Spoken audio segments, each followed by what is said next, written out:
Justice delayed justice denied. आज का video जो है ये आज इसी टॉपिक पर है। आपने और हमने ये देखा है हमेशा से कि इंडियन कोर्ट्स के अंदर कितने मुकदमे कितने कितने सालों से 20-20, 30-30, 40, 50-50 सालों से पेंडिंग पड़े हैं और अभी तक उनका डिस्पोजल नहीं हुआ है। तो इस तरह से अगर सिस्टम चलता रहा तो आज के टाइम में जो इंडियन कोर्ट्स के अंदर पेंडेंसी ऑफ केसेस है वो आने वाले समय के अंदर कितनी डबल होने वाली है। जब तक ये प्रीवियस केसेस का डिस्पोजल टाइम से नहीं होता जाता, ये परेशानी आने वाले समय में बहुत ज़्यादा बढ़ने वाली है। और इसी बात को मद्देनज़र रखते हुए ऑनरेबल सुप्रीम कोर्ट ने एक रीसेंट जजमेंट में इस बात पर कुछ स्टेप्स, कुछ गाइडलाइंस पास किया है और ये भी कहा है कि आने वाले समय में भी इस तरह की कुछ स्टेप्स और गाइडलाइंस जो है वो पास की जाती रहेंगी। अब वो क्या गाइडलाइंस है जिनकी वजह से जो डिस्पोजल ऑफ केसेस है, जो स्पीडी ट्रायल है, वो कैसे कंक्लूड किया जा सकता है, आज का हमारा वीडियो इसी पर है। चलिए अपनी वीडियो को शुरू करते हैं।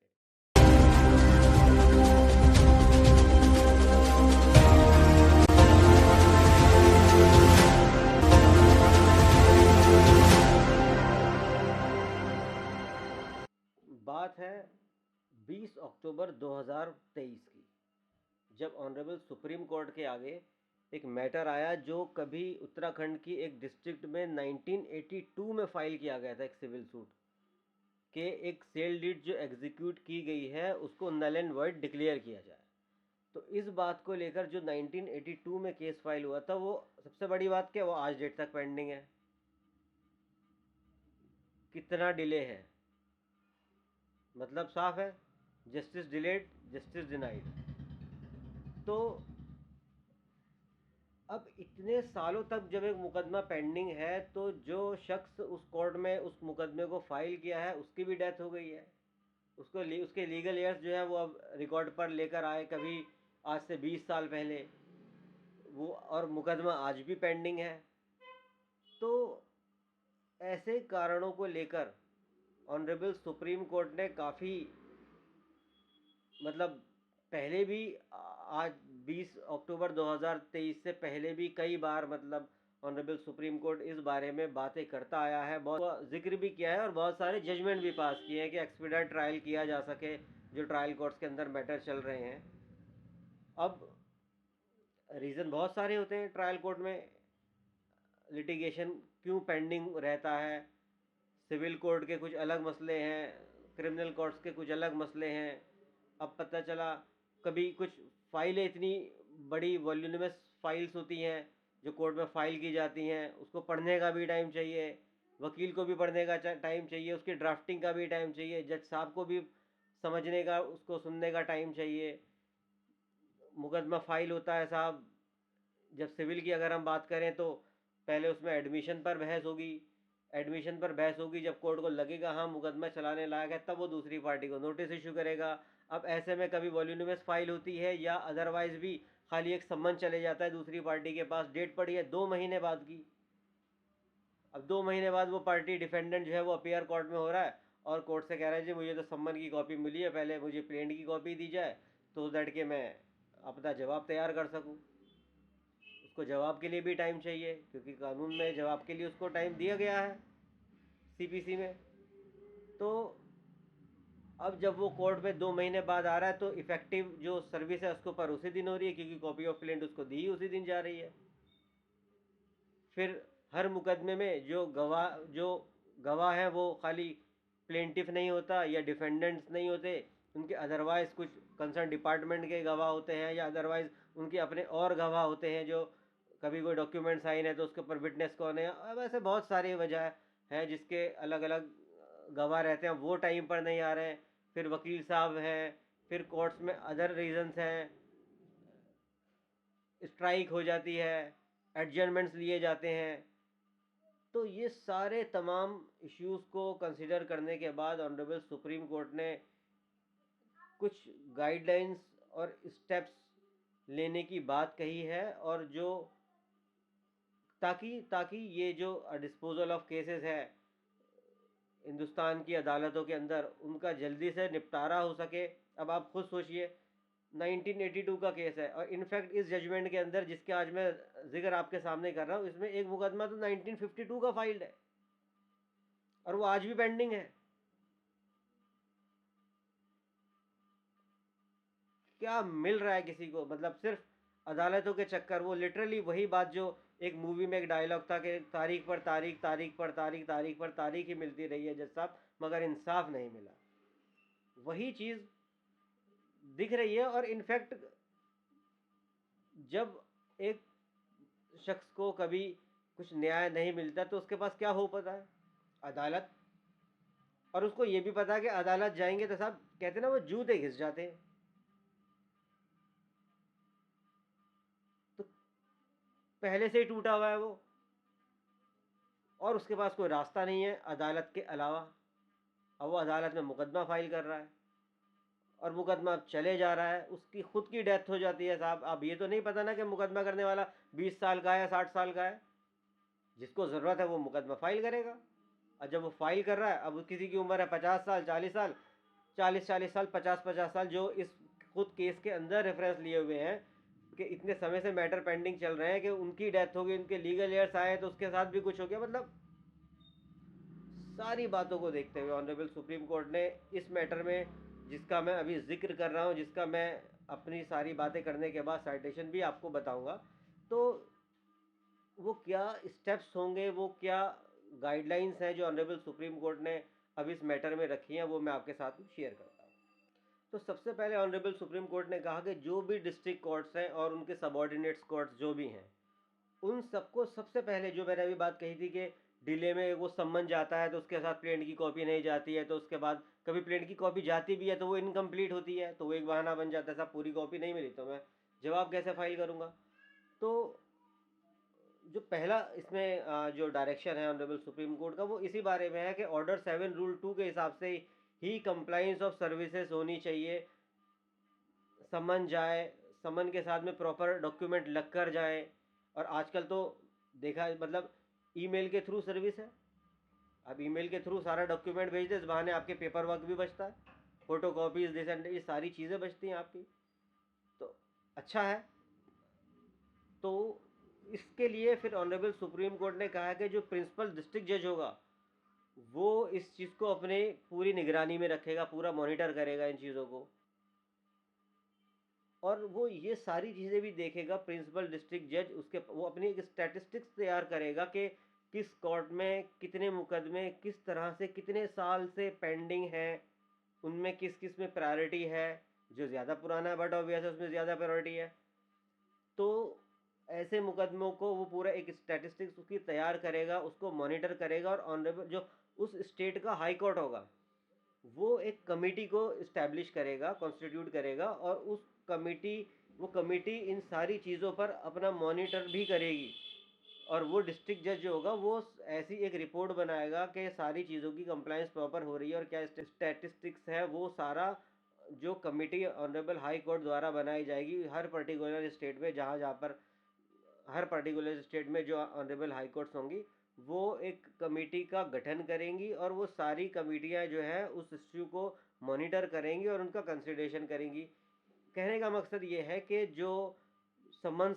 प्रॉपर तरीके से जाना चाहिए वो जा रहे हैं, नहीं जा रहे हैं, प्रॉपर टाइमिंग में सारी चीज़ें इशू की जा रही हैं। कभी कभी कोर्ट का स्टाफ भी होता है, वहाँ से भी डिले हो जाता है। कभी कभी कोर्ट कहता है कि आपको विद इन 7 डेज़ आपको स्टेप्स लेने हैं, तो वो अब वकील साहब किसी वजह से नहीं ले पाते, तो वो वहाँ डिले हो जाता है। तो ये सारी चीज़ों पर भी वहाँ पर कंसिड्रेशन किया जाएगा, मॉनिटर किया जाएगा जो प्रिंसिपल डिस्ट्रिक्ट जज होगा। और उसके बाद वो सारा का सारा ये मसले को पूरा मसौदा तैयार करके, स्टैटिस्टिक्स को तैयार करके वो पूरा उस कमेटी को भेजेगा, जो ऑनरेबल हाई कोर्ट ने वहाँ पर एक कमेटी को कॉन्स्टिट्यूट किया होगा इस पर्टिकुलर पर्पज़ के लिए। और जो अब दूसरा जो गाइडलाइन है वो ये है कि जो अब पहले तो क्या है, सबसे पहले सम्मन जाना है, सम्मन चलिए पहुंच गया। अब वकील साहब जब अपियर हो रहे हैं तो उनको अपने जवाब के साथ में आना चाहिए। अगर फॉर एग्जांपल 2 महीने की डेट पड़ी है और उनके पास 1 महीने से पहले ही सम्मन की सर्विस हो गई थी, तो उनके पास 30 डेज़ का टाइम होता है as per order 8 rule 1 of CPC। तो वो उन्होंने उसके अंदर उस टाइम बाउंड पीरियड में ही अपने एक जवाब को कोर्ट में फाइल करना है। और अगर वो किसी वजह से फाइल नहीं कर पाए तो उसका एक बहुत जेन्युइन रीज़न भी कोर्ट लेगी तभी उसको एक्सटेंड करेगी। हालांकि वो चीज़ें अभी भी होती हैं प्रैक्टिकली, कि वो कोई जेन्युइन रीज़न ही तो दिया जा रहा होगा, तभी तो आज भी कोर्ट उसको एक्सटेंड कर रही है। लेकिन यहाँ पर थोड़ा सा मैं समझता हूँ अब थोड़ा सा स्ट्रिक्ट किया जाएगा चीज़ों को, कि ऐसे ही नहीं एडजर्नमेंट मिल जाएगा, या इस तरीके से एक टाइम बाउंड मैनर में ही WS को विद इन 30 डेज फाइल किया जाएगा। और अगर कोर्ट को लगता है कि हाँ इस जेन्युइन कारण की वजह से इसमें एक्सटेंशन की ज़रूरत है, थोड़ा टाइम और दे दिया जाएगा, तो कोर्ट उस रीज़न को अपने ऑर्डर शीट में रिकॉर्ड भी करे और उसके बाद उसको उतना टाइम दे, और फिर उस पीरियड के हिसाब से ही जैसा ऑर्डर 8 रूल 1 CPC में दिया गया है उसके हिसाब से फिर रिटन स्टेटमेंट रिकॉर्ड पर लिया जाएगा।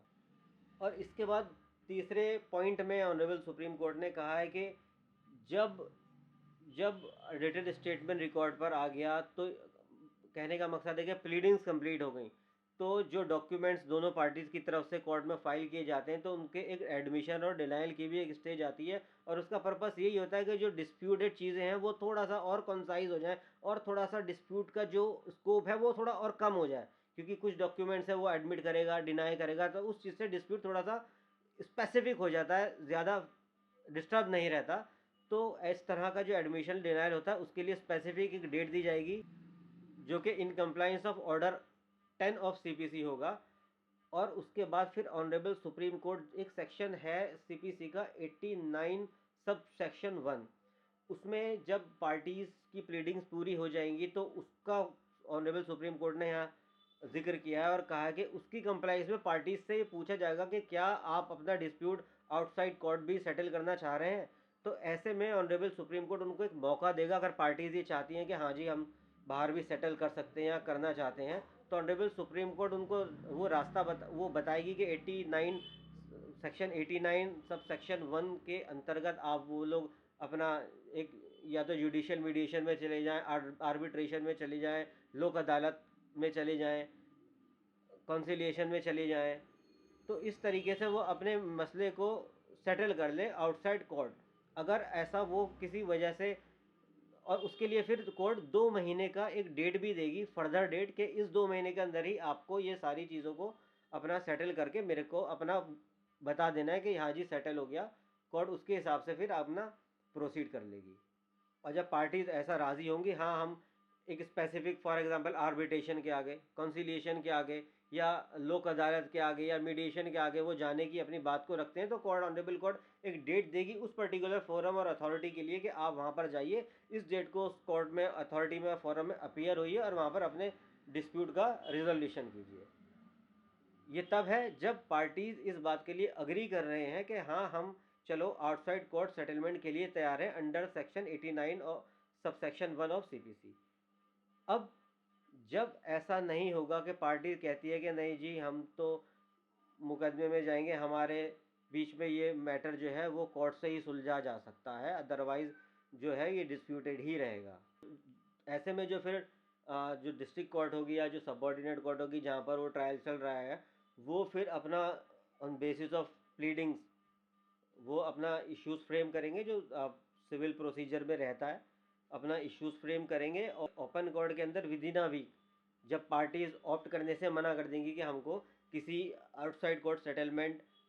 जैसा कि प्रोविज़न है 89(1) में CPC के,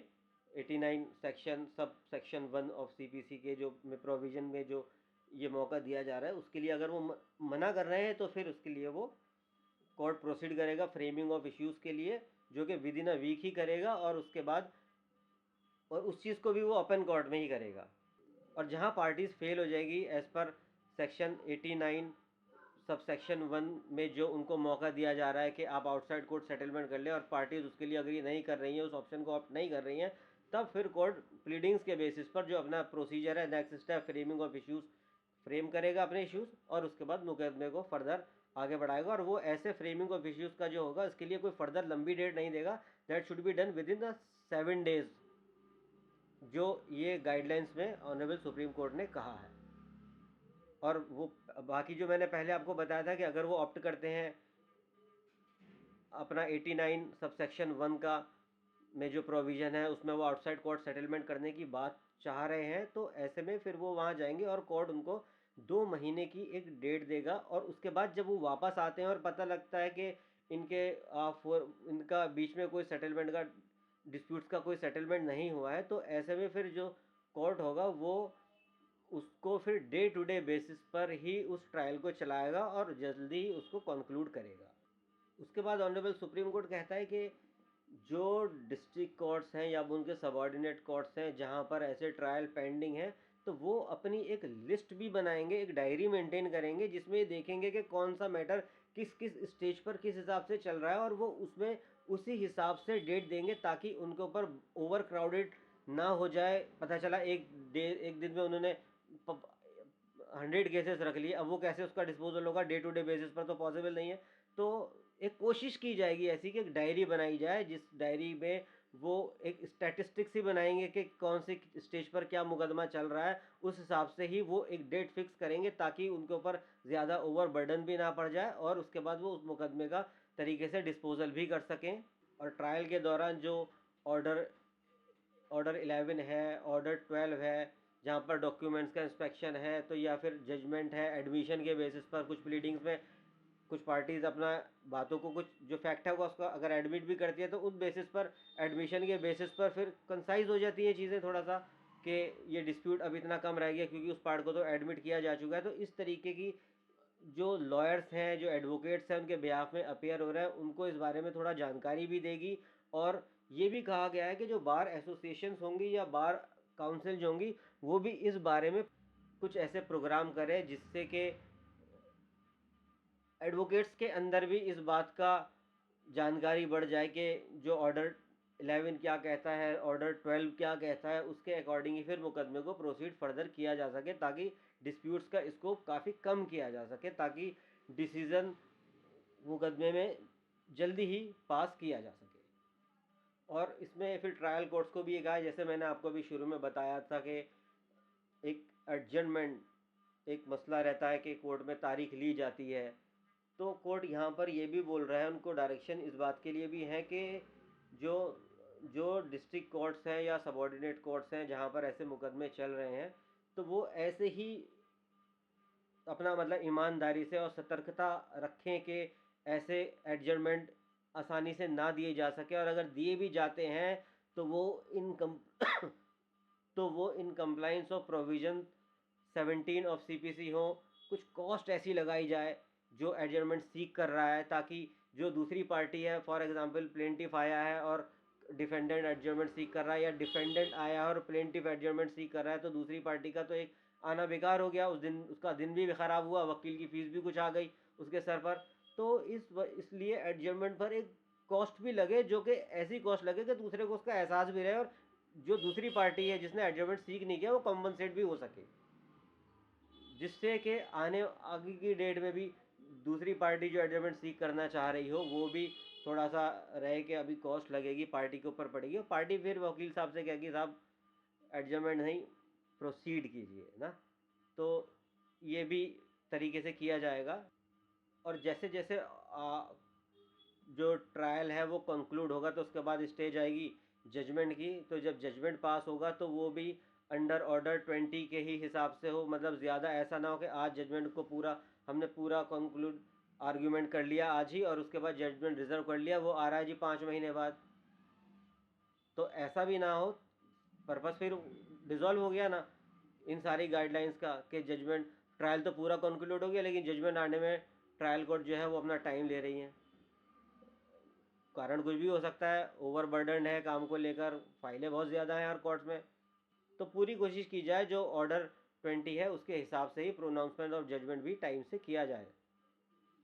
एज़ पर गाइडलाइंस जो अभी ऑनरेबल सुप्रीम कोर्ट है जिसके बारे में हम अभी बात कर रहे हैं। और ये तो रही ट्रायल की बात, और इसके अलावा भी जैसे प्रिंसिपल डिस्ट्रिक्ट जज होगा वो एक रजिस्टर को भी मेंटेन करें, स्टैटिस्टिक्स इस बात की तैयार करें कि कौन से मुकदमे, जैसे मैंने अभी पहले भी कहा था कि कौन से मुकदमे कितने पुराने हैं, प्रायोरिटी उनको ज़्यादा मिले जो 5 साल से ज़्यादा के पुराने केसेस हैं, और ऐसी वो पूरी रिपोर्ट को कंसिड्रेशन के लिए, मॉनिटरिंग के लिए जो जो हर हाई कोर्ट में एक कमेटी को कॉन्स्टिट्यूट किया जाएगा उसके सामने रखे। उस पर कुछ और नई बातें भी आएंगी जो जिसको इसको लेकर फिर फर्दर स्टेप्स और लिए जा सके कि कैसे जो पेंडेंसी ऑफ सूट्स हैं जो ज़्यादा पुराने हैं उनको प्रायोरिटी देकर मैटर्स का डिस्पोजल किया जा सके, इस तरीके से चीज़ें की जाएगी तो मैं समझता हूँ कि बहुत जल्दी ही जो पेंडेंसी ऑफ सूट्स है कोर्ट के अंदर उनका डिस्पोजल थोड़ा शायद होने लग जाए, क्योंकि गाइडलाइंस तो पहले से भी आई हैं, पर आज भी कहानी तो वहीं की वहीं है, जो हकीकत है। और जो ये कमेटी है वो हर 2 महीने में अपना एक हर 2 महीने में एक अपनी मीटिंग रखे, कंसीडर करे क्या क्या स्टैटिस्टिक्स डिस्ट्रिक्ट से आ रही हैं, उसके हिसाब से जो अभी बात की भी गई है कि 5 साल के पुराने मुकदमों पर ज़्यादा ध्यान दिया जाए, उनका डिस्पोजल करने की कोशिश की जाए और इस तरीके से मैटर्स का डिस्पोजल करने की एक कोशिश की जाएगी। और फिर देखा जाएगा कि उसके बाद ये कितनी इफ़ेक्टिव हैं। अगर उसमें आगे चल के और कुछ रिफॉर्म्स की ज़रूरत होगी ऐसी गाइडलाइंस में, या कुछ और स्टेप्स लेने होंगे, तो वो भी फिर लिए जाएंगे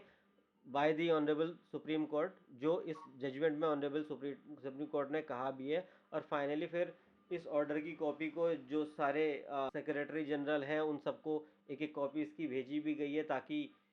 इसका इम्प्लीमेंटेशन तरीके से और जल्दी से हो सके, सो दैट के एक्सपीडाइट ऑफ ट्रायल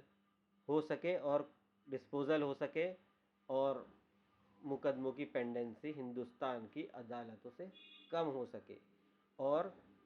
जो आम पब्लिक है उसके अंदर एक विश्वास, हालांकि उसको विश्वास है आज भी जुडिशरी में, इंडियन जुडिशरी में, क्योंकि जब किसी को कोई परेशानी होती है तो अल्टीमेटली वो एक ही बात बोलता है कि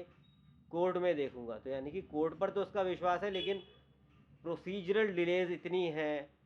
जिसको कम करने ही की कोशिश ऑनरेबल सुप्रीम कोर्ट में करी है इस जजमेंट में, और आने वाले समय में भी, और इसमें रिफॉर्म्स होते जाएंगे और होने चाहिए। तो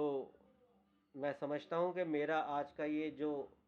वीडियो है इंफॉर्मेटिव ज़रूर रहा होगा आप लोगों के लिए। समझता हूँ कि कुछ ज़रूर कुछ स्पीड आएगी अब ट्रायल में, कुछ एक्सपीडाइट रहेगा मसला और मुकदमों का डिस्पोजल होगा। तो जो इस जजमेंट का लिंक होगा वो मैं अपने डिस्क्रिप्शन में आपको दे दूंगा, आप वहाँ पर जाकर उसके पढ़िए। और अगर आपको ये मेरा वीडियो सच में इंफॉर्मेटिव लगा है तो इसे लाइक कीजिए, और कुछ अगर और आपको कुछ इसमें क्वेरी है, कोई बात है, कोई सवाल है, जवाब है, तो मुझे कमेंट बॉक्स में लिखिए, उस पर भी बात की जाएगी। और मेरे इस यूट्यूब चैनल को सब्सक्राइब भी कीजिए। Thank you.